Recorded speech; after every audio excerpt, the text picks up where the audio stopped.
Good morning. So ngayon pala Biyernes na.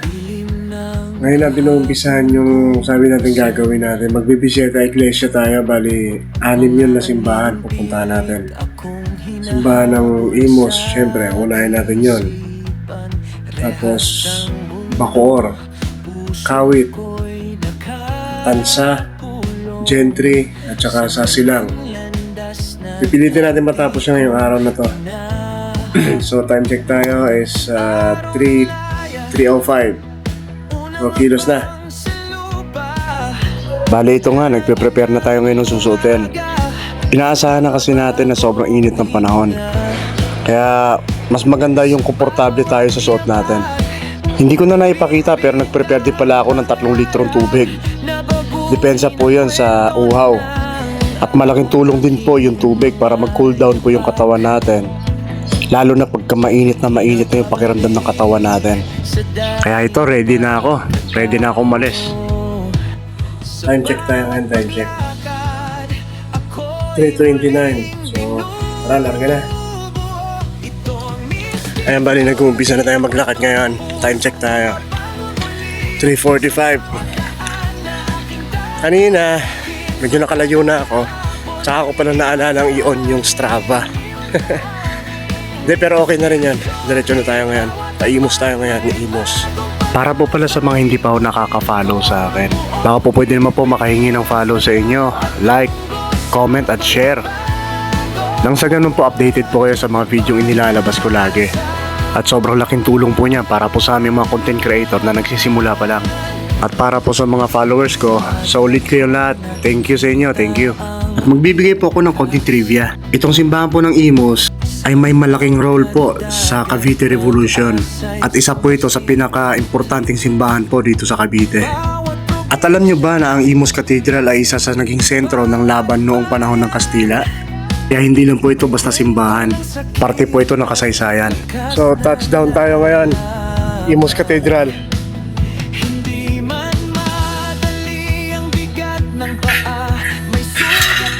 Time check 4:22. So dito na tayo ngayon sa Imos Cathedral. Pahingin lang tayo saglit dito tapos larga na tayo. Pawis at pagod ako'y tumitibay sa mahabang lakbay, puso'y lumalay. So ngayon tapos na tayo sa may destination 1 natin, which is yun nga yung Imos Cathedral. So ngayon ang target natin Bacoor naman. So time check. Hindi ako nagpahinga, dire-diretso ako 4:24. So larga. Wala sa kaalaman po ng karamihan, Marquez po pala ang apelyido ko. At ang tatay ng lolo ko ay naging kasapi ng himagsikan nung panahon po ng revolusyon. At ang totoo po niya, may rebulto po siya. At ayun po siya po yung nasa dulo. Sa kasamaang palad, nasawi po siya kakasunod kay Aguinaldo. At ngayon naman po, nandito na po tayo ngayon sa may Tulay Isabel. Located lang po ito dito sa may kwartel, sa Imos po. Kung tutusin, naparami po rito makikita mga historical landmarks po, lalong-lalo na dito sa Cavite. Kaya isa rin po ako sa gagawa ng history balang araw.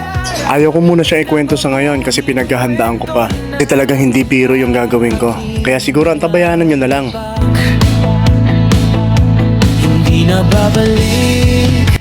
Time check tayo ngayon. 5:19. Medyo malapit na tayo dun sa simbahan ng Bacoor. Tapos dito rin tayo dadaan mamaya pabalik. Papunta naman tayong Kawit. Kaya hindi ko lang alam mamaya kung anong oras tayo matatapos mamayang gabi. Kaya tara, samahan nyo lang ako. Mula'y iwan sa hangin, Mystic Journey, bawat Andito na nga tayo, nakarating na tayo dito ngayon sa simbahan ng Bacoor.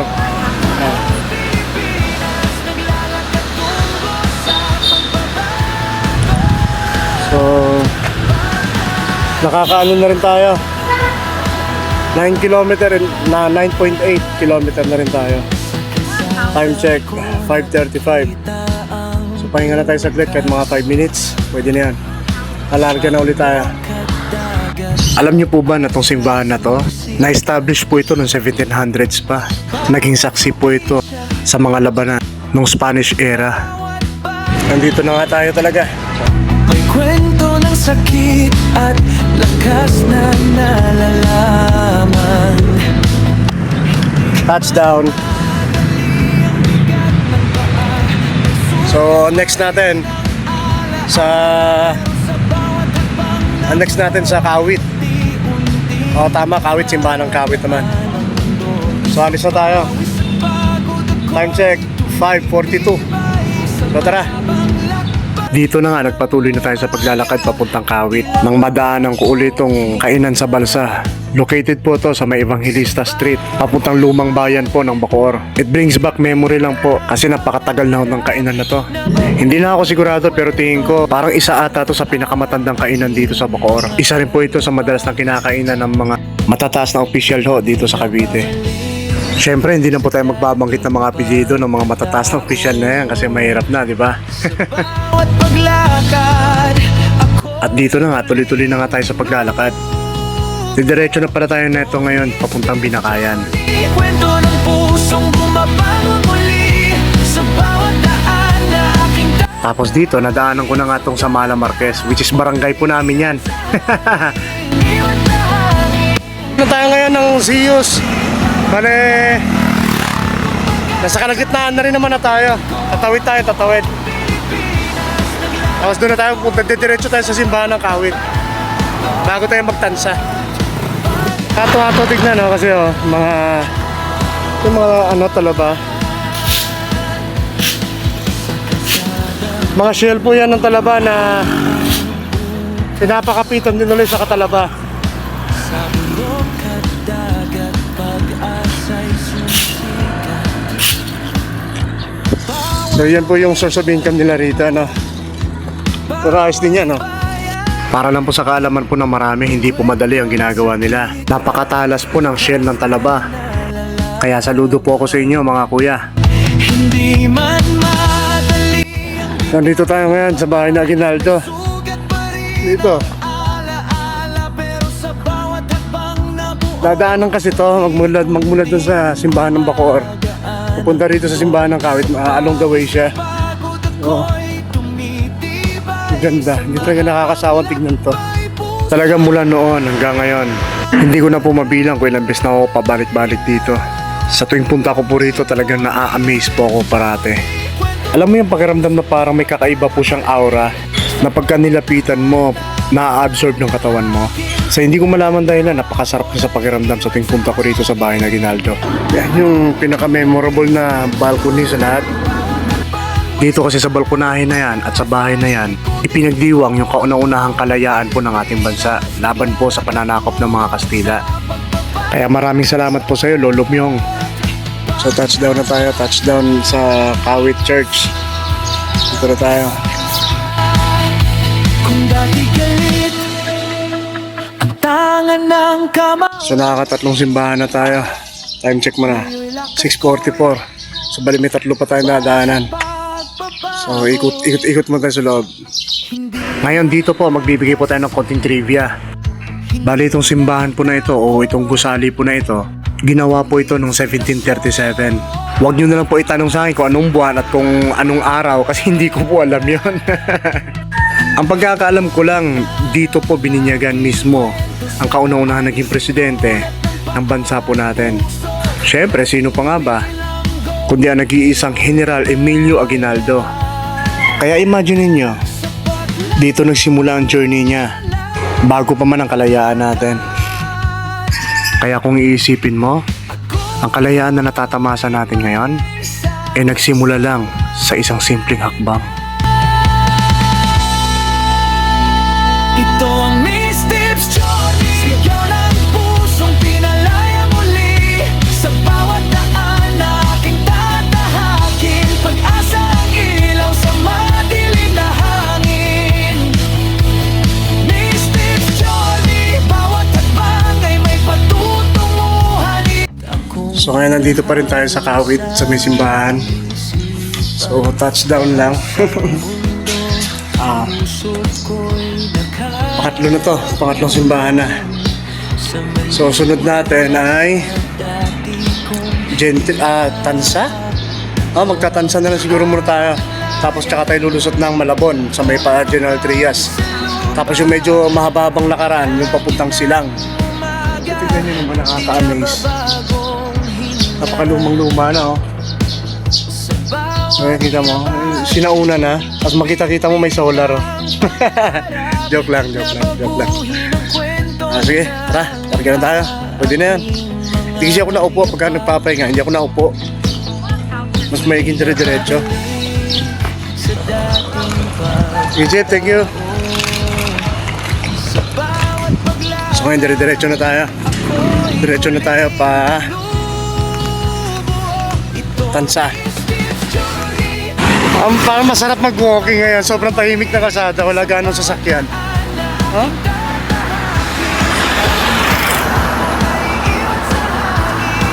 Hindi katulad pagka mga tipong mga ordinaryong araw lang. Napakaraming tao, sasakyan. Ngayon, wala na, maluwag. Ito na, simula na ata yung prosesyon nila. Dito ko na nga rin nakasalubong yung mga nagpo-prosesyon. At tulad ko, gusto nila makabawi sa mga kasalanan na gawa nila. Pero pagpasensyahan nyo na po medyo may kakulitan lang po minsan yung utak. Napansin ko lang po kasi, ba't parang puro lalaki na lang po yung mga nagpipinitensya? Yung mga nagbabayad ng kasalanan, yung mga tipong willing magbago sa mga kasalanang nagawa. Ops, alam ko kung ano iniisip nyo. Baka iniisip nyo nandadamay ako ng mga kababaihan. Wala po akong masamang ibig sabihin. Sabihin siguro natin parang curious lang po ako sa mga nagaganap. Bakit nga ba lalaki lang yung nagpipinitensya rito? Okay, sige, ako na po sasagot. Yung mga kababaihan po dyan, o yung mga asawa po nila, nasa bahay lang at nagluluto at nag-aasikaso. Kasi syempre, pagka uwi ng mga yan, malamang gutom yung mga yan. So syempre, kakain po yung mga yan. So yun nga, yun yung way ng pinitensya nila. So akin, iba naman.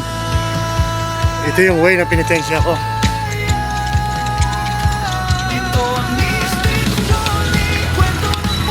Kani nga, ramdam na ako ng gutom. Time check tayo, 7:19. So ramdam ko na yung gutom, dami-dami na. Wala nga lang makainan.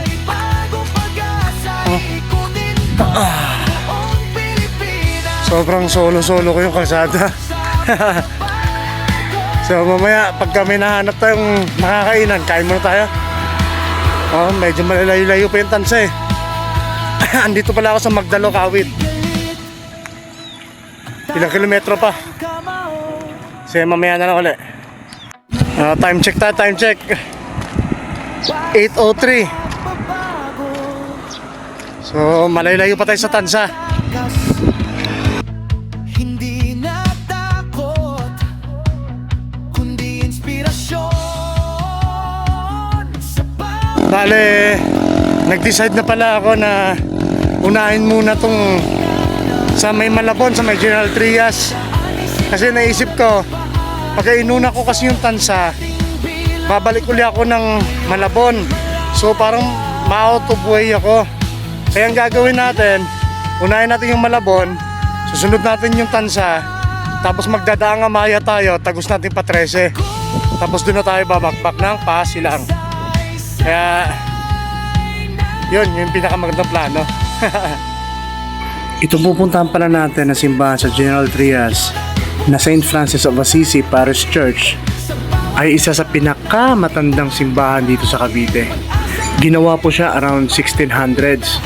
So imagine niyo na lang kung gaano nakatagal yung panahon na yun. Sobrang tagal na. Sobrang lapit na natin sa Malabon, dun sa simbahan ng General Trias. So pagkatapos natin dun, tsaka lang tayo diretso ng Tansa. At nandito na nga tayo ngayon sa pinakabayan po ng Gentry. Alam nyo ba na itong General Trias ang isa sa pinakamalawak na bayan dito sa Cavite? Kahit tignan nyo pa sa mapa, siya yung may sakop ng pinakamalawak na kalupaan. Mula sa dilim ng kahapon. Touchdown nga, touchdown. Andito na tayo ngayon sa General Trias, may simbahan. Touchdown. Time check, 9:12. So ilang kilometro na rin yung nalalakad natin. Ano to, total ng lakad natin simula nung nag-start tayo kanina sa Anabo, Imus. 5 hours and 33 minutes, nasa 24.3 kilometer. So, kaya. At konting trivia tayo. Alam niyo ba na si Saint Francis of Assisi ay kilala sa pagiging simple at mapagmahal sa kalikasan? Parang paalala na hindi natin kailangan ng maraming bagay para maging masaya sa buhay. Tulad ko, natutunan ko na rin sumaya sa mga maliliit na bagay.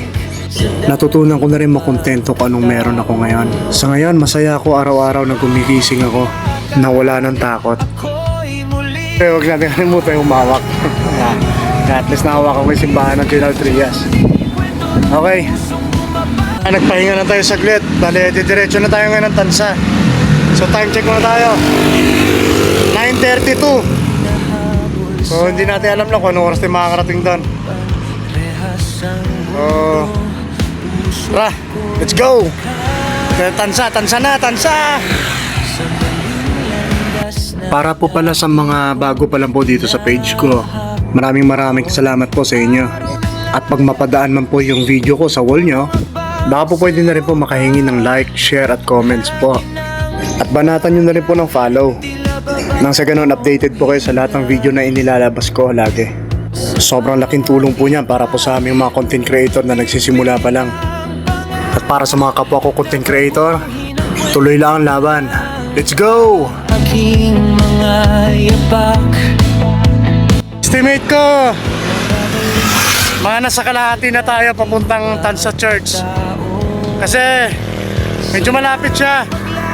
Siguro mga less than 4 kilometers lang naman yung layo niya. Magmula doon sa General Trias na simbahan, papunta doon sa Tansa. So estimate ko nasa kalahati na tayo. Kaya ito medyo malapit lang yung distansya ngayon. Mamaya yung medyo mahaba-habang lakaran.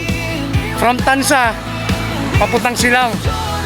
Yun, tingin ko abutin yun ng estimate ko mga 5 hours na lakaran. So, sama lang kayo. Pagbabago at pag-asa. Touchdown, simbahan ng Tansa. Yan. Sa kalsada ko Ay, nakikita ang bukas. Sa bundok at dagat, pag-asa'y sumisikat. Nakarating din nagbigtas. So, isa na lang. Probinsya, So, andito na nga tayo ngayon sa simbahan ng Tansa. Bali na-establish pala ito noong 1775. At ang tawag dati sa simbahan na to ay Santa Cruz Parish. At isa sa Visita Iglesia stops or station. At syempre, konting trivia po tayo. Alam niyo ba na si Saint Agustin ay dating makasalanang tao? Opo, dati po siyang makasalanang tao bago po siya naging santo. Kaya dyan pala makikita nyo na hindi pa huli para magbago. Pero syempre, hindi naman po natin hangad na maging santo. Ang tanging hangad ko lang naman po, yung tuluyang pagbabago. Kaya magta-touchdown na. Touchdown. Pahinga muna tayo saglit. Kasi yung uling simbahan na pupunta natin, hindi biro yun, hindi biro. Ang layo nun. Kaya pahanap tayo ng spot na pwede tayong makapag... Chillax mo tayo. Oh. Nablo na aso. Dito muna tayo. Tambay muna tayo rito. Sige. Yan lang. Bali ano na to? Last travel natin papuntang Silang. So time check muna tayo. 12:22. Dito tayo ngayon sa Tansa simbahan. So diretso tayo ng Silang. Sige. Bale dito nga, nagpatuloy na nga tayo sa paglalakad. Hanggang sa hindi ko na namalayan yung oras. Hindi ko na namalayan yung oras na kapos na pala tayo. Hanggang sa hindi inaasahan, nakapag-decide na tayo. Ngayon sa mga pamilyar po dito sa lugar na to, humihingi pa ako ng paumanhin. Pero medyo kapuso kasi tayo ngayon sa oras. Kasi nga, kanina, naglagi kasi tayo ng mga naglaan tayo kasi ng oras kanina sa mga simbahan na dinaanan natin. So 5 simbahan yun pinuntahan natin. Imus, Bacoor, Kawit, Tansa, tsaka Gate 3, Gen 3. So, sa kada simbahan na nadadaanan natin, naglalaan tayo ng oras doon kahit papano. Eh, hindi ko natansya, ang papuntang Silang, 5 oras pa yung uubusin. So, ayaw naman natin abutin ng gabi sa daan, di ba? So, siguro pagpapalipan ko na muna siguro yung sa Silang. Kung kakayanin ko bukas, kung wala namang activity bukas ko gagawin Sabado. Oh. Ay ngayon kasi alanganin. Makakauwi ako niya sa bahay siguro gabi na, mga siguro alas 10 na ng gabi. So ayaw naman natin ng ganun kasi medyo delikado na sa kalsada yon. So ngayon, i-update ko na lang kayo pagka nakauwi na ako sa bahay. Ano? Pagpasensyahan nyo na at hindi kinaya sa oras. Kaya sana lakarin pero yung oras hindi na, kakapusin tayo sa oras. Sige, mamaya na update ko kayo. Ito, pauwi na ako. Grabe. Trick na trick yung araw. Sarap. At dito na nga, tuluyan na nga ako ng desisyon na umuwi na lang kasi sobrang init na rin naman. Nasa Navarro na tayo ngayon. Medyo malalayo pa, mga 8 kilometer pa ata bago tayo makakauwi. Ito yung tinatawag na shortcut. Yep. Ito yung mga tinatawag na explore. Yung mga tipong wala na sa mapa pero sinusuot pa rin natin. Kahit pa paano naman nakasave naman ako ng mga 100 few steps dito. Parang tulad lang din yan ang sabi ng isang gas station, di ba? Every steps counts.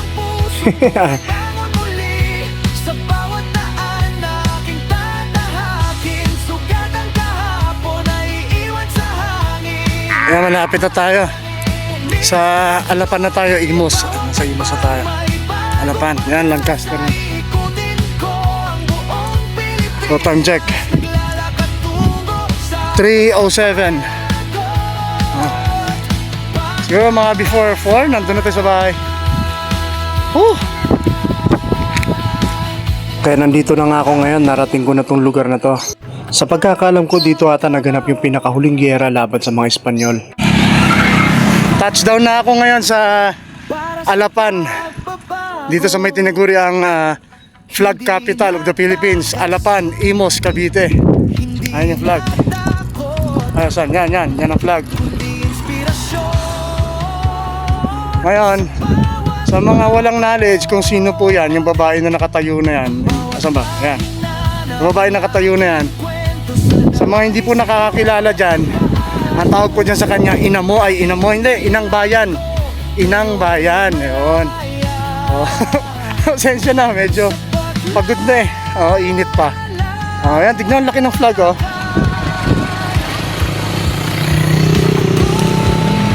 Maliit lang po tignan dito sa video pero gagusali po laki niyan. Gagusali po ang laki. Ang laki po niyan.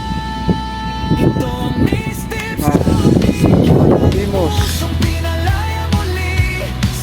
Okay. Malapit na tayo sa bahay. Konting kembot na lang. Doon na tayo.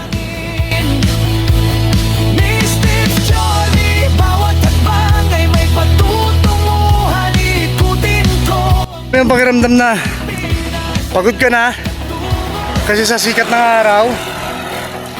Ang solusyon dyan, alam mo ka, no? Tama kayo, ang galing nyo talaga. Ang solusyon dyan, jogging.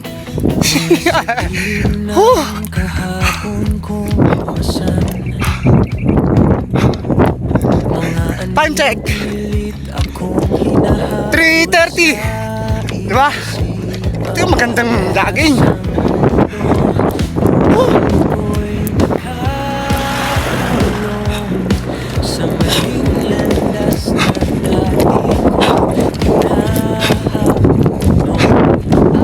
Hey, shout out! Diba?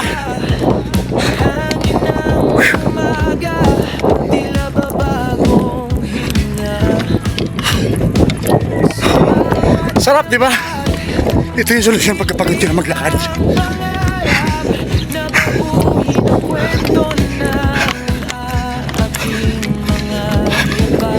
Solid.